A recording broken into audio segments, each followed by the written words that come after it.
레전드 채널을 방문해주셔서 대단히 감사합니다. 시원통쾌 감동 눈물 레전드 자연 바로 시작하겠습니다. 안녕하세요. 정말 세상이 너무나 말도 안 되고 제 주변 사람들이 깜짝 놀라 심지어 쓰러지기까지 한 사건이 저에게 일어났네요. 저 같은 일이 더 이상 안 일어났으면 좋겠어서 이렇게 사연을 제보하게 되었습니다. 저는 20대에 결혼을 하게 되었습니다.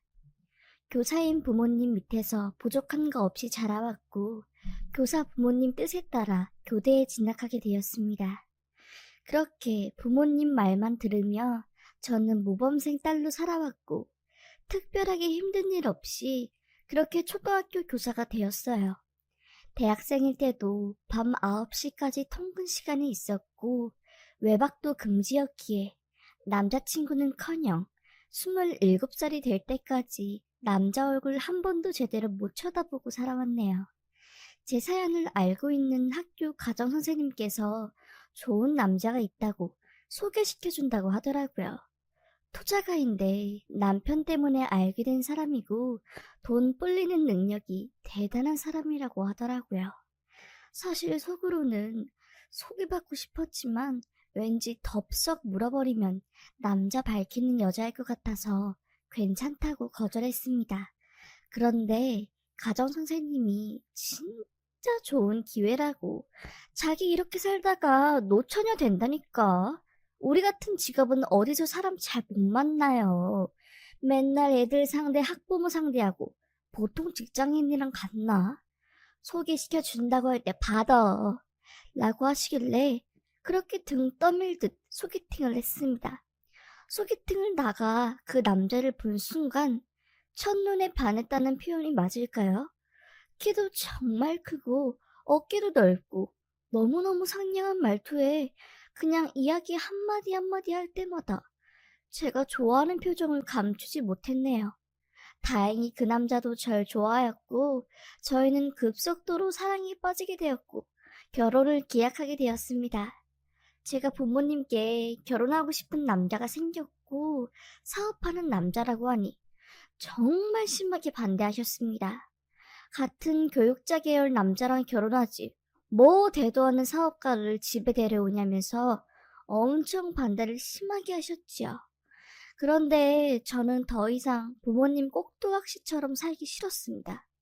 부모님이 반대하면 반대할수록 저는 더 완강하게 결혼을 주장했고 결국 제 고집에 못 이겨 결혼을 하게 되었네요. 처음 1년은 정말 행복하게 살았습니다. 그 사건이 일어나기 전까지는요. 제가 학생들과 수학여행을 갔다 온 2박 3일. 그 사이에 모든 일이 생겼습니다. 수학여행을 갔다 온 뒤 집에 들어간 순간 집안은 텅텅 비었고 책상 위에 미안하다, 날 찾지 말아라 라는 남편의 쪽지 한 장만 남겨진 채 그냥 모든 게 없어져 있었습니다. 남편이 양복, 신발, 가방, 컴퓨터까지 모조리 없어져 있는 상태였습니다. 저는 도저히 납득이 안 가고 이게 무슨 상황인지 너무 황당스러웠습니다. 남편과 미국에 가 있다는 시부모님에게 전화했지만 남편은 없는 번호라고 뜨며 발신 자체가 안 되었고 시부모님에게는 100통이 넘는 전화를 걸어보았지만 깜깜무소식이었습니다. 혹시 몰라 장롱 속 명주실 안에 감춰놓았던 인감도장을 보았는데 인감도장도 없어져 있는 상태였던 것입니다. 경찰에 신고하고 수사를 시작했는데 수사가 시작되니 정말 믿을 수 없는, 아니 너무 말도 안 되는 일이 저 몰래 펼쳐졌네요. 상견례와 결혼식장에 왔었던 시부모님들, 그리고 남편 친구라고 말하며 저에게 인사했던 사람들, 남편의 직장 등등 모두 가짜였던 것이었습니다. 남편이 고용한 사람들이었고 모두들 연기를 했던 것이었습니다. 신혼생활 1년 동안 남편은 사업 때문에 혼인신고를 미뤘고 그 사이 제 명의로 1억 원 가까이 되는 돈을 빌렸습니다. 저는 그때까지만 해도 남편이 사업을 키우려고 하나 보다, 투자 능력이 좋으니까 라고 넘겼습니다. 그리고 제가 수학여행을 갔다 온 그 사이에 제 인감도장으로 제23금융에서 수천만 원에 가까운 돈을 빌렸다는 사실을 알게 되었습니다. 그리고 제 남편을 소개시켜준 가정선생님도 2억 원 가까운 돈을 제 남편에게 투자한 상황이었습니다. 가정선생님 돈까지 홀라당 들고 사라진 것이었습니다. 그냥 이 세상에 애초에 존재하지 않았던 것처럼 흔적도 없이, 어떤 흔적도 없이 정말 증발해버렸습니다. 저희 부모님은 충격으로 쓰러졌고 엄마는 아예 스트레스로 입까지 돌아가셨습니다. 가정선생님은 남편 중간에 정산한 퇴직금까지 꼬라박고 좋은 사람인 줄 알고 저에게 소개시켜 주었지만 모든 게 거짓이었다는 생각 때문에 거의 정신병이 올 정도로 사람이 망가졌습니다. 저 또한 미친 사람처럼 거실을 뱅글뱅글 돌고 거의 실어증에 가까울 정도로 남들과 말을 하지 못하는 상태까지 갔습니다. 3년간 시간이 나는 대로 전국 곳곳을 돌아다니며 남편을 찾았지만 머리카락 하나 보이지 않더라고요. 이 말도 안 되는 이야기를 누구에게 말도 못하고 주변 사람들에게 소문날까봐 대인 기피증까지 생기고 정말 너무 힘들었습니다. 딱 5년이 지나니까 체념하게 되더라고요. 잊자, 다시 시작하자, 잊어버리자, 잊고 용서해야 살 수 있다 라는 생각이 팍 들더라고요. 그때부터 그렇게 그 사건을 마음에 묻고 저는 사람들도 잘 안 만나고 학교 집 이렇게만 왔다 갔다 하며 살았습니다. 그때가 27, 8에 생긴 일이니 벌써 8년이 지났지요. 시간이 약이라는 말이 맞는 건지 예전에는 분하고 화가 나 가슴에 뭔가 꽉 막혀있는 느낌이 있었는데 지금은 뭐 인생 다 그런 거 아닌가 하는 생각이 들며 사람들도 잘 만나고 살고 있습니다. 그런데 그렇게 잊혀져 가고 아무렇던 사건인 줄 알았던 그 일이 8년 만에 수면 위로 올라왔습니다. 수련회 답사 과정으로 선생님들과 함께 경북에 갔다 온 일이 있었습니다. 답사를 끝내고 선생님들은 전부 버스를 타고 올라갔지만 저는 경북에서 잠깐 친구를 만나기 위해 올라가지 않고 남아 있었습니다. 친구를 만나기 위해 약속 장소로 걸어가고 있었는데 발에 탁 하고 검은색 지갑이 발에 채이더라고요. 뭐야, 누가 지갑을 엿다 올려 하고 주었지요.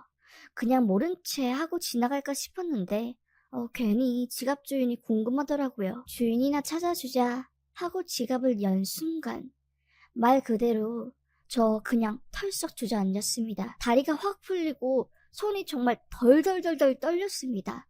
떨리는 게 느껴질 정도로 그냥 덜덜덜덜 계속 떨었습니다. 그 지갑 속에는 8년 전 실종된 없어진 남편이 사진이 있었고 남편 옆에는 환하게 웃고 있는 여성 얼굴이 있었습니다. 지갑 속에 있던 민증은 그 여성분 민증이었고 나이는 저보다 한 6살 정도 어리더라고요. 도대체 남편의 사진이 왜 이 지갑 안에 있는지, 이 여성분은 누구인지, 뭔 일인지 이해가 안 되었습니다. 손을 벌벌 떤 채 그 지갑 속에 있는 번호로 전화를 했습니다. 한 여성이 전화를 받더라고요. 김선자 씨 맞으시죠? 제가 지갑을 주었는데 혹시 땡땡 카페로 오실 수 있나요? 제가 여기 지역 사람이 아니라 멀리 못 가서요. 라고 하자 감사합니다. 바로 달려가겠어요. 라고 하더라고요. 전화를 끊자마자 만나기로 한 친구에게 전화를 걸어 약속을 취소했습니다. 너무 급하게 해결해야 할 일이 생겨 미안하다고 나중에 설명해주겠다고 하고 땡땡 카페로 갔습니다. 가서 덜덜 떨리는 손을 꽉 붙잡고 한 20분 정도 앉아있었나 그 여자에게 전화가 오더라고요. 땡땡 카페 도착했는데 어디세요? 라고 하면서요. 저는 일어나 노란색 블라우스를 입은 사람이라고 설명을 했고 멀리서 예쁘장하게 생긴 여성분이 걸어오더라고요.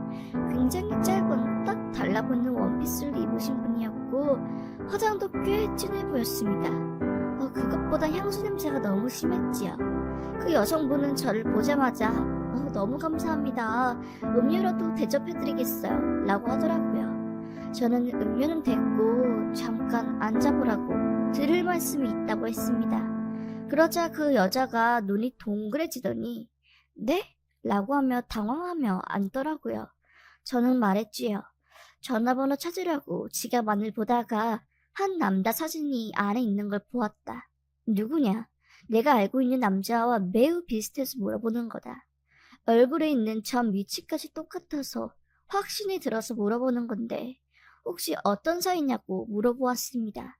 그 여자는 약간 언짢아하면서 그런 걸 왜 물어보세요? 제가 만나고 있는 사람이고 자세한 건 사생활이니까 묻지 마세요. 할 수 없이 저는 제 이야기를 들려주었습니다.